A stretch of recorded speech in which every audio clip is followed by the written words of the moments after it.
And so there's a few news articles.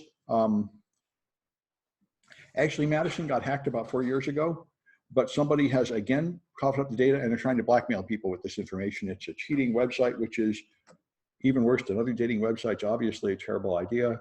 Obviously, when they lost their data, clearly those people are going to get blackmailed, and it keeps coming back over and over. So Evil Corp is a Russian criminal gang. Russians like to do this. They have a good sense of humor. Before this, it was the Russian Business Network.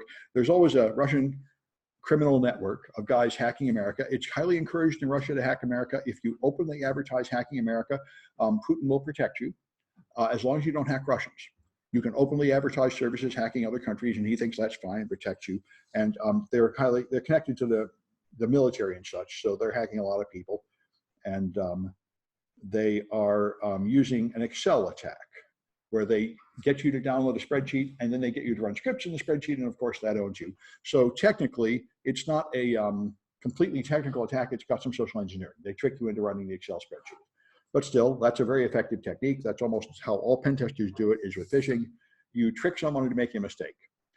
Okay, there are a few exploits that will take over without you doing anything, and those are highly prized, but those are few and far between, and you don't really need that. Usually somebody will make a mistake if you just write an enticing email. So this is pretty amazing. This guy had to get a background check, and the background check consisted of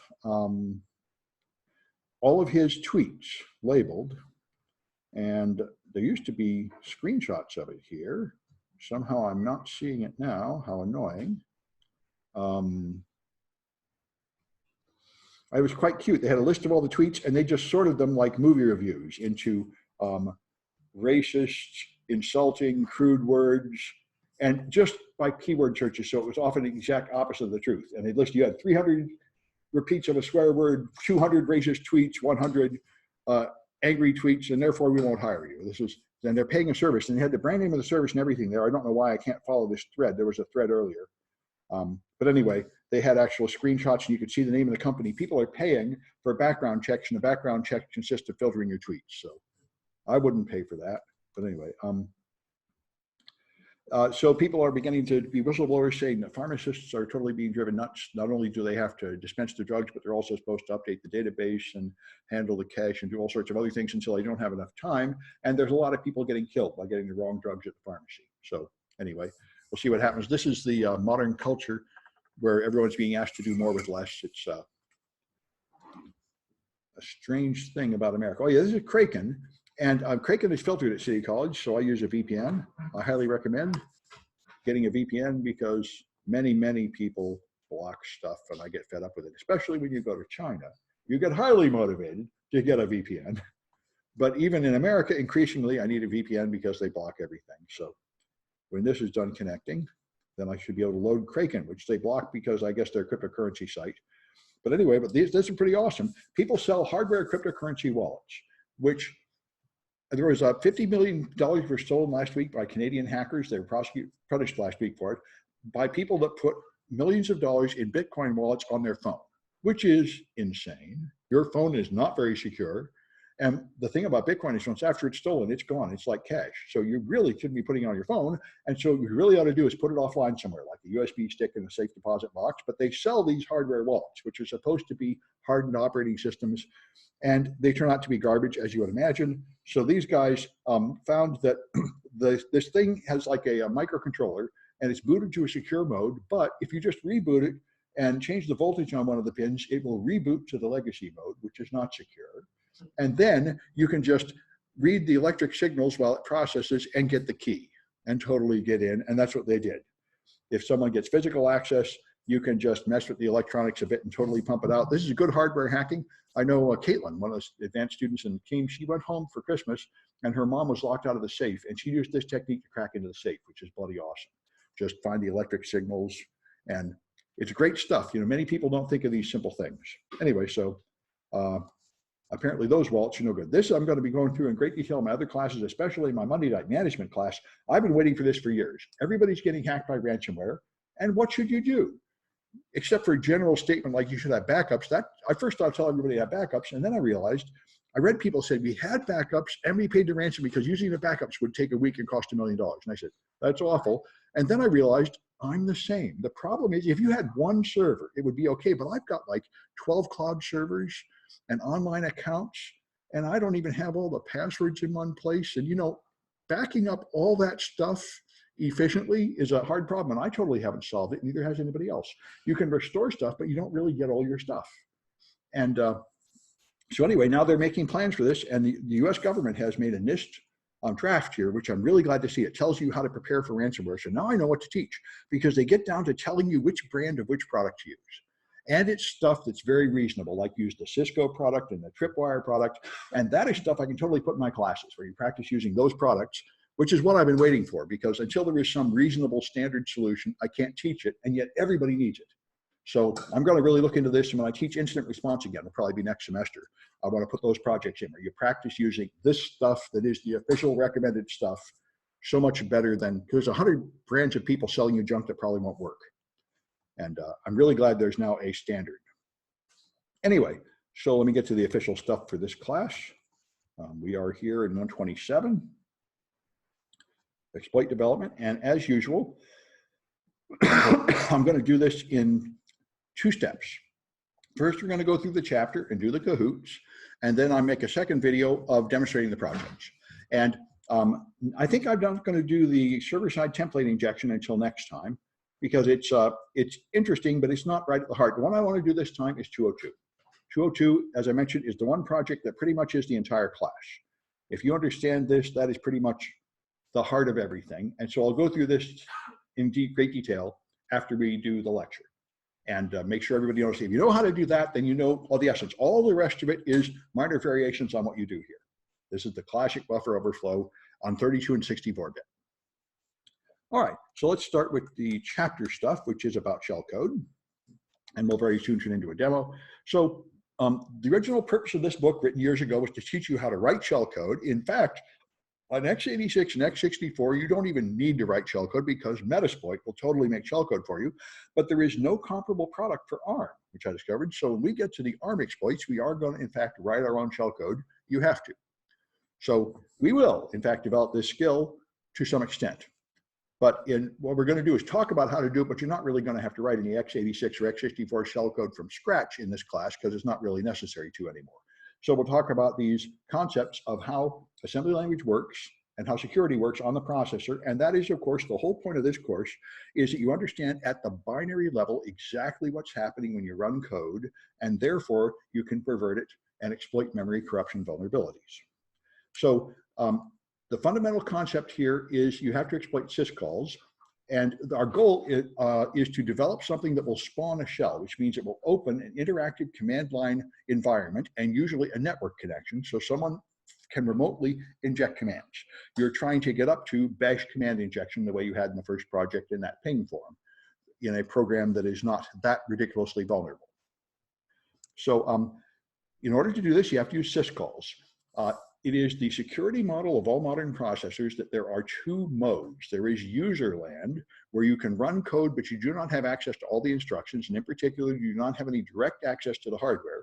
And then there is kernel mode, which has full command, and you don't get to write code in kernel mode. You have to just call routines that came from your operating system developer, although there are things like drivers that get injected in there, but most normal user land code does not change anything about the kernel. It just uses the functions that are already there. And so these are called protection rings. The hardware has traditionally 4 rings, 0, 1, 2, and 3. There was an operating system called Minix that actually used all 4 levels, but nobody ever used it. And all modern operating systems use only ring 0 and 3. Although this new thing in the last 8 or 10 years has been hardware-assisted virtualization, and that's below ring 0. They call it ring -1 sometimes. Where you have some ability for a virtual machine to have direct access to the hardware and the kernel. But that's, anyway, that's beyond the discussion we're talking about right here. But it is important to realize that every time anybody in computing tells you how something works, there's always an asterisk, except, of course, some new product breaks this rule. Anyway, so that's the game. Ring 3 is user land, where everything you launch is your desktop, Microsoft Word, your browser, and ring 0 is where the kernel, the heart of the operating system, runs. It has direct access to the hardware and can execute every command. There are assembly language commands that you are not allowed to run in user land. If you try to run them, you'll get an error. You have to call a kernel routine to run them.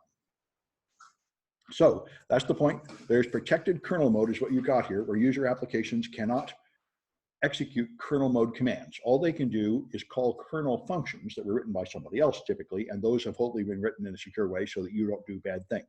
And of course, there are defects and flaws and bugs and exploits, but most of the time, that's how it works. So another thing, of course, is library C.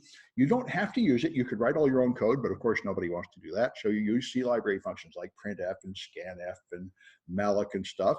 And therefore, you're calling a whole bunch of library code that was written by your C compiler developer. And everybody uses the same library functions.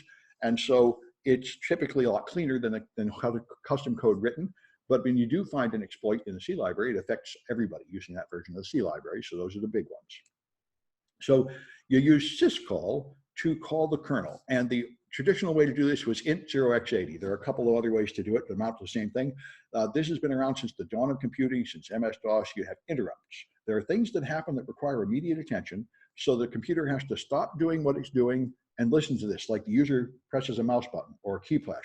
Now the computer should listen to you even if it was doing something else. So it does it with an interrupt, which is a lot like calling a subroutine. It stores its current state and then jumps and does something else and then returns. And the interrupt has a number which determines which interrupt you want to run. And the interrupt number 128, which is 0x80 in hex, is the one that calls the kernel, syscall. So all we're going to, that's the command, you do it. Now, the syscall number is an integer in EAX. You call int 80 and then you pass it a parameter, EAX, which tells you what you want to do. And you can have up to 6 arguments in these other registers, but for everything we're doing, we only need 1 argument to call the simple things we're going to do here. So let's take a look at this in my cloud machine. I've got this stuff all set to go. So here's my Debian cloud machine. And let me see if I can get back to, there, let's put this over here so I can remember where I'm at. All right, so here's some, go to 127. There should be some demo stuff, and here it is. All right, so if I cat e.c, all right. So here's the simplest possible C program. I load the standard libraries, and then I just exit. Doesn't do anything except load a program and then return normally. But even that is quite a chore. There's a whole lot of system overhead involved in doing that. So I compiled it as 32-bit executable, the way we've done before with -m32 and static libraries, just to make it old-fashioned compiling, to make it as simple as possible. And so if I run that, it's E, not exit. There, if I run that, it just exits, comes back without crashing, doesn't accomplish anything, but it is the simplest possible syscall to just exit. And of course, we'll go to better things later. So let's disassemble it. If I do GDB and I turn it in quiet mode and run exit, now I have it here, and I can now, so we can see what this thing does. If I disassemble main, all right, here it is. Let me make my window a little bigger and disassemble it again to make it pretty. Okay, that's all there is. So this should, this is the preamble, the prologue that comes before a function where you reserve some room on the stack by adjusting ESP to make a new stack frame. And then here is a call to something called PC thunk, and here it calls another function called exit. So it does a bunch of stuff just to get ready, and then it calls something called exit. So this is what main does. So exit apparently does the work. So let's see what that does. Disassemble exit is here, and disassemble exit just pushes some things onto the stack and then calls this thing run exit handlers. So let's see what's in there. Disassemble that. And that does all sorts of junk. It jumps out, it calls another location in the routine, jumping down to 41, jumping down to something else. It does lots and lots of junk. And then it eventually calls underscore exit. So this is all the overhead, which seems utterly pointless, but of course, in a real complicated program, this is all the housekeeping required. So we want to look and see what that one does. That is underscore exit. And that one calls int 80. And by the way, just to confuse you, it calls int 80 twice, which is not obvious. This one puts a 1 in EAX and calls int 80 with syscall number 1. This one actually calls syscall number 252. FC is 252 going into EAX, and this Doesn't look like int80, but it is. Now here's got to be one of the most senseless things in the world. It calls this function, and if you look at that function, all that function does is int80. So why do you bother to make a function that only does one command? I don't know, but that's how it works. And I'm sure there is some brilliant reason why it had to be this way. But anyway, all it does is two calls. First, it calls syscall number FC252, and then it calls syscall number 1. And what those are is 252 kills all the associated processes, and then 1 kills the main process. That's how you leave a function and go back to the operating system. So that's the game. All right, this kills all threads, and this kills the calling thread. Yeah. So why do we call 80 twice? Because it has to first kill, you might have a multi-threaded process. Oh, 180 to kill all the other. Right, yeah. First 252 to kill all the other processes, and then to kill the process you're standing on. That's the correct way to exit, which will work even if you have a complicated program like Microsoft Word that has many threads going on. Yeah, that's the point. All right, so you can write shellcode that does this. Now, shellcode, the point of shellcode is you have to make it as simple and compact as possible because you're trying to make code you can just use in a general circumstance. So you fuzz a server, you send it a lot of junk like letters of A's until it crashes, then you find some place where you can actually inject a few commands, but typically you can only inject a small number of bytes. So your shellcode should be as small as possible and free of null bytes typically, because typically you're injecting into a string and null bytes terminate the string and they usually don't work. Although there are a few programs that actually accept binary data and you can put in null bytes. I've written a couple of those just to make some of the projects easier, but most of the time you don't have that luxury and you have to avoid bad characters like null and space and other ones, tab and such. So shellcode is not professional code with error handling. Normally, most of what programmers spend their time doing is handling exceptions and errors. You do something and then you make sure that if anything goes wrong, you do the right thing about it. So they'll never crash. It'll always just give you an informative error message and tell the developer. That's the way a professional code is. And shellcode is the opposite. You're trying to make it as small as possible and you sacrifice all extraneous stuff like error handling. So shellcode is hard to use. Metasploit shellcode I found very frustrating for years when I started doing this because it just won't work and you have no clue why. Because it just makes weird assumptions and it just crashes. And it's like if you try to make a shellcode that phones home and the network connection fails, it will just crash. It doesn't, not even the simplest problem, it just dies. It is the smallest possible code that will work when everything is fine. And other than that, it's up to you to figure it out. Anyway, another fun thing about Metasploit payloads is some of them are encoded to get rid of bad characters, and they blithely use like 16 bytes outside the memory that the shellcode itself is using. So if you cram it in too tight, it will self-destruct on you. That really, really annoyed me. I spent a week being frustrated until I figured that out. Now I always put 16 bytes of not before and after Metasploit shellcode. Some of it swells, but you know, that's the thing. It's written by somebody and then somebody else patches it and it's not really going through quality control or anything. And so it's touchy stuff. So you can find out from link 3M your syscall numbers. So let me bring that up so you can see it. Here's the Linux syscall reference. And it's mighty small, but here's the game. So here's sysexit is syscall number 1. Fork is syscall number 2, read is 3, write is 4, and so on. And someplace at the end is 252, which is another kind of exit. This is it. So it tells you what it is. Here's the EAX you have to put in to make that happen.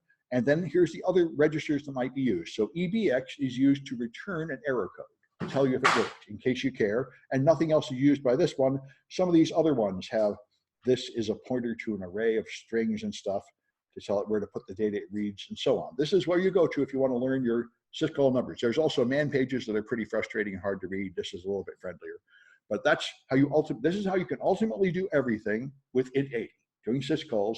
Just like you might call C libraries, you can do syscalls. And this is how you do it in assembly. You build whatever you want out of these little functions. All right, so here's the simplest code that will do exit 0 written in assembly code. And let me bring this up over here. So I leave the debugger for now, and let's just cat, it's exit.asm. All right, so this, I define a variable called main, which is going to be the entry point, and I define it here, and then I have a text section, and that's all I have. Remember, typical PE files in Windows have text sections and code sections and resource sections, but all you really need is a text section. just code, and nothing else will do for very simple things. And this is a program with only 3 commands. I put a 0 in EBX, I put a 1 in EAX, and now I call int 80. So this should perform an exit. And I can compile it, or rather I can assemble it with NASM, which you have to install. It's not included by default. That's the assembler. So you do NASM into 32-bit executable link code format, and that creates exit.o. And then you have to compile exit.o, link exit.o into executable with GCC. GCC normally does compiling and linking, but it can do just linking as well. So those are the commands to make it. And then you created this thing called exit shellcode. So exit shellcode is here. And of course, it just comes back. Doesn't do anything very exciting. That's what this does. But what's interesting to us is to see what's inside there. Now we can do obj dump. And obj dump can give you a lot of information, but -d will disassemble the routines in here. So let's look at that exit shell.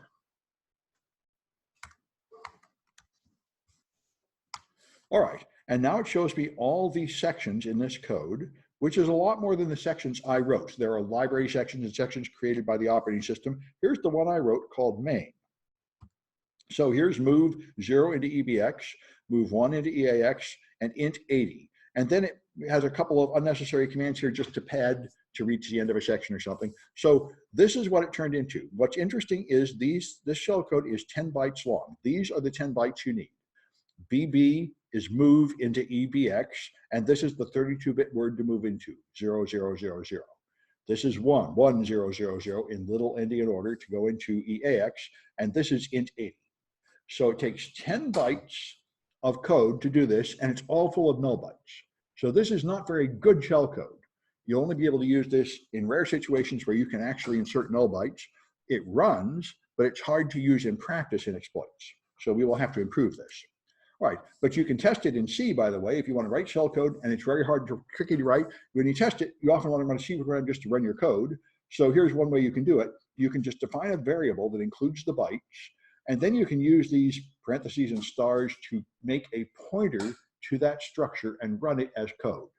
And this, by the way, is a fine way to slip past antivirus. I was doing this for years. I did a whole project called Python versus Norton, where I do this in Python and then slip right through antivirus. And everybody, including military antivirus on classified systems, some of my friends tried it. You can just stick anything past because it's in the data section and it doesn't treat it as code. And then you just run it as code, and it's too stupid to figure that out. So that's why antivirus is very weak protection. The pros know it only stops like 2% of attacks. It stops the bulk attacks. And it really doesn't, all you have to do is the first thing you would ever think of to get past it, and you get past it.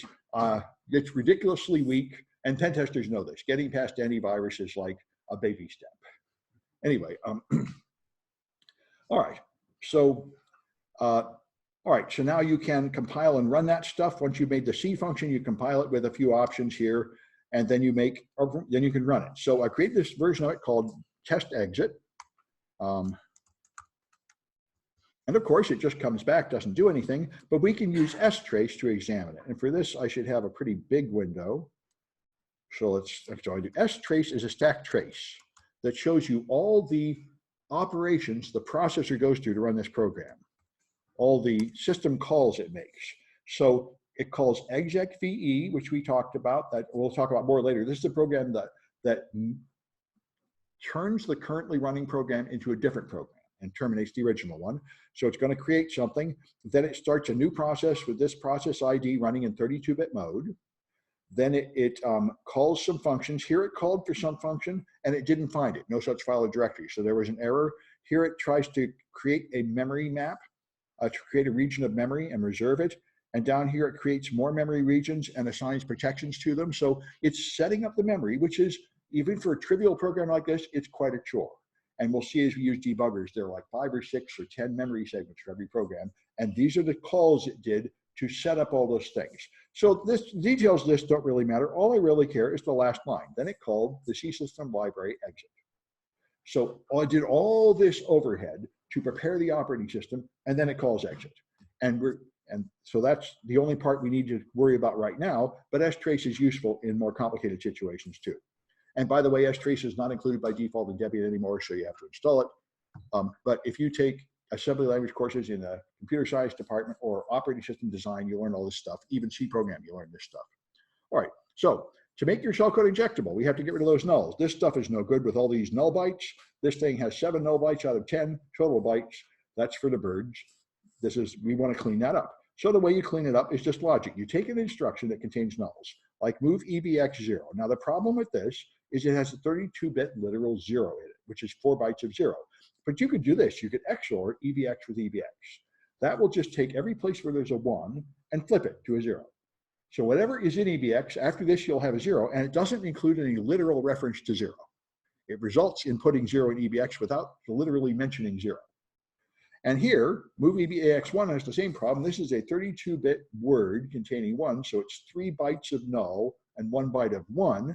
And so that's no fun, but what you can do is you can use the legacy 8-bit command that moves only 8 bits. Now, when I first heard this, the first thing I thought is, what if the higher order bits had something else in them? Will they get zeroed? In practice, they seem to get zeroed.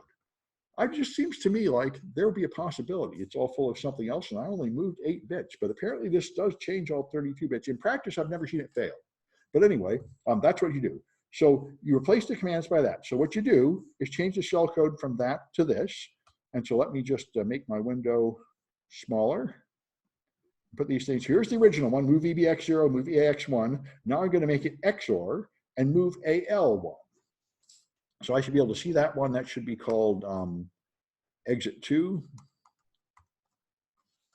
And there it is. So all I did was change those 2 commands by writing them differently. And now when I compile that one, I get exit 2 shellcode, which of course does the same thing. But if I do obj dump minus D on that one,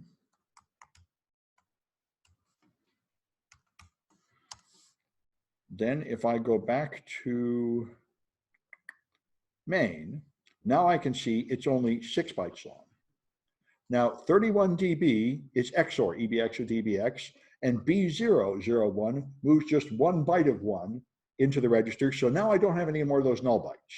These 6 bytes are enough. And so that's what you do. You just rewrite all the irritating instructions into one. This is the by hand way to do shellcode.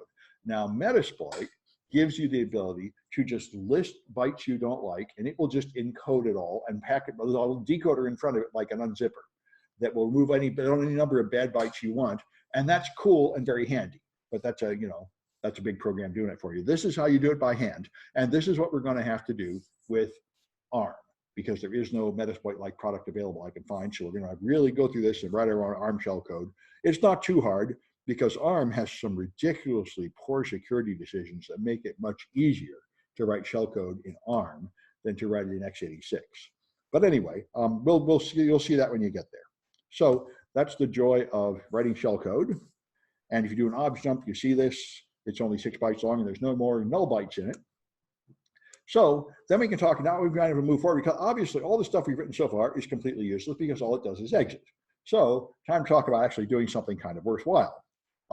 So in general, you write high-level code like in C to do what you want, then you compile it and disassemble it, then you look at the assembly code, and then you clean up the assembly code to make it avoid your bad characters and recompile it in an assembly. That's typically how you do it. Unless you're a cool enough assembly language coder to actually write an assembly language in the first place, most people aren't. You start with C, and then you modify the assembly.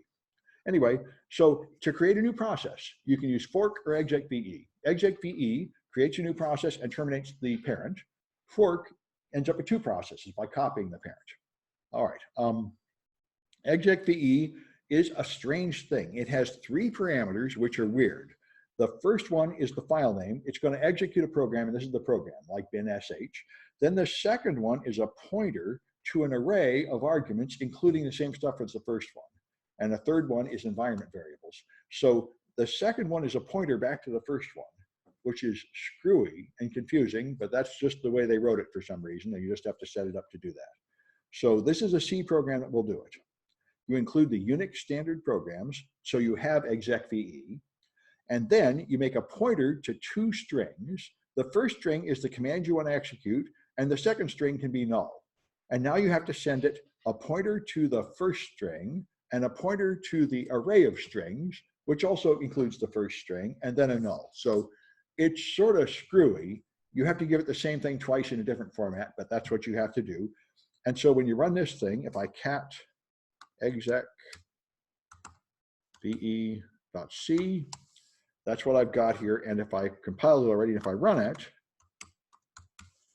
then it pops a shell. And now this shell is a bash shell, but this one is an sh shell, which is, I think, a z shell now, which is very much like a bash shell, but it doesn't print the current username and directory first, and it doesn't have as many of the fancy features.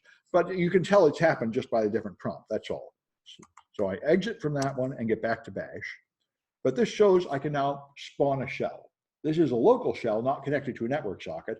We're not going to go that far today, although we totally will later when we get to the ARM exploits. Anyway, so you can disassemble it. So if I GDB this, my execve,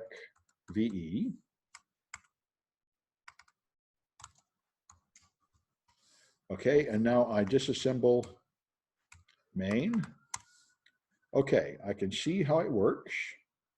And let me just quit and disassemble it again with my window a little bigger. All right, so the active ingredient is here, call execve. And remember, the way assembly language works is you have to push all the arguments onto the stack and then call. So it has push, push, push. These three pushes are preparing the arguments. And it's going to be 0x0, and then a pointer to something on the stack, and then edx, which is also, I think, pointing to something on the stack. And then you can call this function. So those are the various pointers. One of them is a null, one of them is a pointer to a string, and the other is a pointer to an array of strings, including the first string. Those are the three arguments, and then you call the function. This is going to be greatly useful to us later. When you call a function, the function doesn't really know whether you've done this. When you call a function, it just goes to the stack and takes whatever it finds there and uses it. And it assumes that you, of course, put the arguments on the stack. But if you didn't, it just uses whatever it finds there. And that's going to turn out to be great, clean fun with our print exploits, format explain exploits. So we'll get to later. Anyway, so that's, this is the fundamental thing about C. C is really, really stupid. C does not know what you're doing. It only looks at one command at a time. It says, get a 1 gallon bucket. Yes, sir. Put 100 gallons of stuff in it. Yes, sir. Shoot yourself in the head. Yes, sir. Download this file. It never thinks about anything. It just does one command to one assembly line or field assembly line, and then it goes next one. It's totally forgotten all the context. So it never notices when what you're doing is blindingly stupid. Jump to a new routine, leave a bunch of old dirt on the stack, call a function that assumes there's stuff on the stack, no argument. Visual Basic would argue, Python would argue, C will just do it. And unless it's impossible to obey orders, it just obeys orders no matter how stupid they are. Anyway, that's why it's fast and programs are small, but it leads to all the security problems you're going to exploit. So if you disassemble it, you'll see how this works. The same thing here. It pushes in, all right, you've already seen that. By the way, you don't always see int 0x80 anymore. There are some new, more modern ways of doing it. There's a thing called callstarprintgs here, which looks kind of screwy. This refers to the segment registers.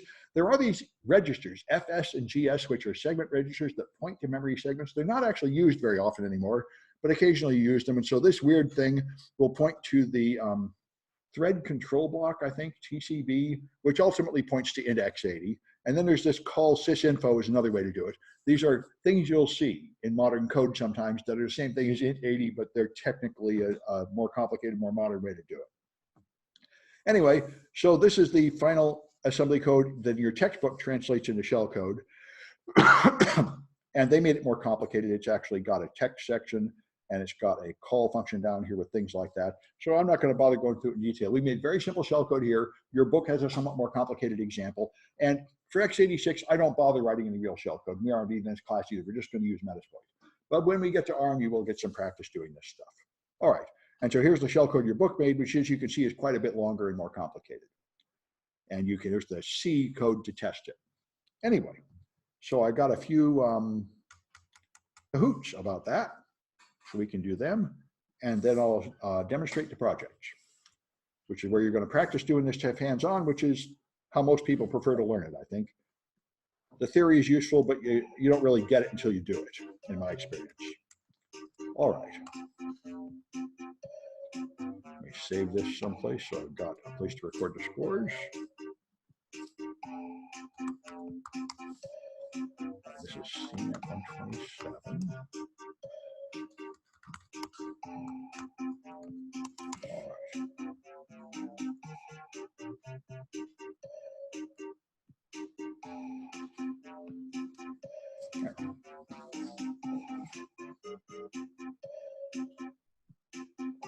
All right, I got 7 people in the room and 9 online, so I guess there might be a few more coming into the code. Yeah. So in the case when you ran SH, you had access to it, right? You didn't set them up. You could run Right. You could have just typed, yeah. SH. Okay. Yeah. I couldn't run anything I don't have permission to run. Okay. None of these are escalating privileges or anything. Okay. Yeah. Those will come later. All we're doing here is just executing a command as if you typed it at the terminal. Yeah. Very important. Escalation would be cool, but that's another whole, that would take another whole exploit to escalate privileges. Good.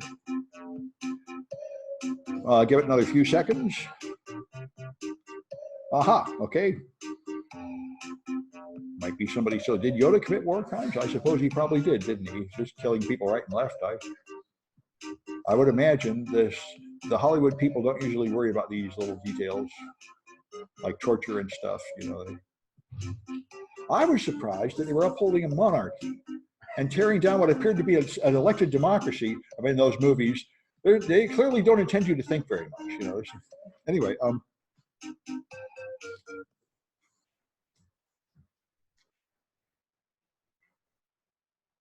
right.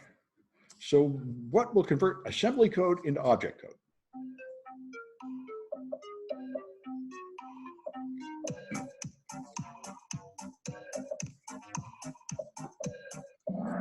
Okay, that's NASM. Good, that will assemble your assembly code. All right, so what should you use instead of move AX1?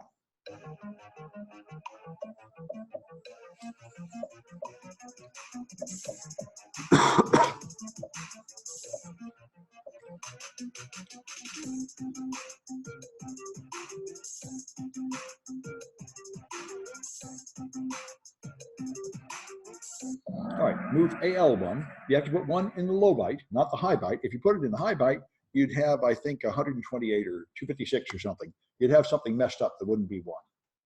All right. So what will convert executable code into assembly language?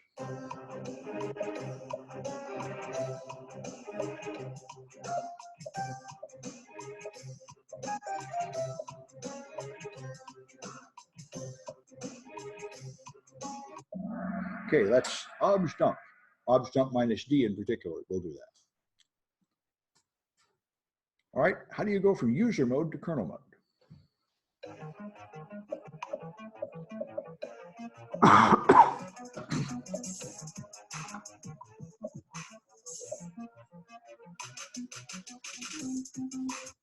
It's called a syscall. All right. And what instruction would you use instead of move AX0?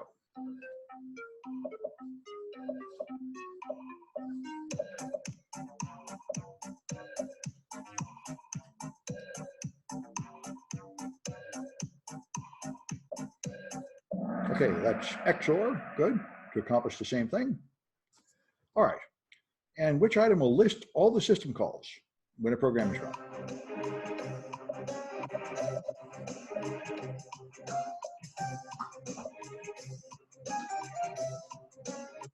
That's STrace, good. All right, so let's see what we got. Quack, that might be a real name. R. McClory, that looks very much like a real name. And Patrick, good.